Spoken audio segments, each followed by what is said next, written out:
Good afternoon. This is Keith Brown with Commodity Consulting in Moultrie, Georgia, with some commentary for Tuesday. It's about 2:40 Eastern Time. The cotton market saw a rebound today. As you know, December cotton goes into delivery this Friday, and so I think there's still some short covering to be done, a little fixation business to be done. The last couple of days we saw spot December go negative to the March. There was talk about a squeeze at one time.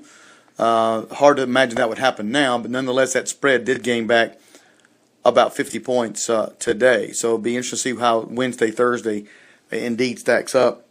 And of course Thursday we're going to have another look at cotton exports. Over in the grains today, beans continue to really be quite two-sided, up one day, down the next. Today we finished about 13 cents lower, basis the January beans. And of course we know there's a huge winter storm happening that probably is affecting some of the harvest, and that caused the market to rally. But of course, the higher we went, I think the more encouraging it was to South American producers to plant beans. There was also a tightness on meal, but that seems to be abating right now. I saw where meal basis was actually slipping, particularly in South America.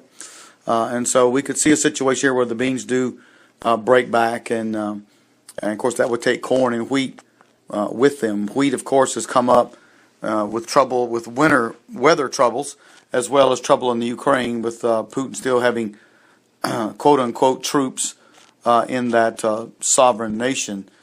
Corn today continued to struggle, still hanging around the Dees corn, still around the 373 area.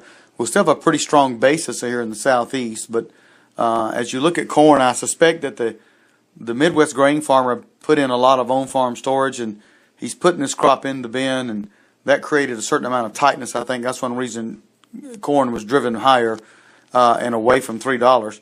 Of course, after the first of the year, all that could certainly change with tax consequences, tax liabilities. We may see a pretty fair amount of corn get dumped on the market, as well as beans. So not to say that we're out of the woods yet. We may just be in a huge sideways trading pattern that will have some pretty big swings in it. So tomorrow's the middle of the week. We'll see how that does affect the market. If anybody wants to make a play ahead of the export numbers out on Thursday. If you have any questions or comments, of course, give us a call at 1-800-910-1910.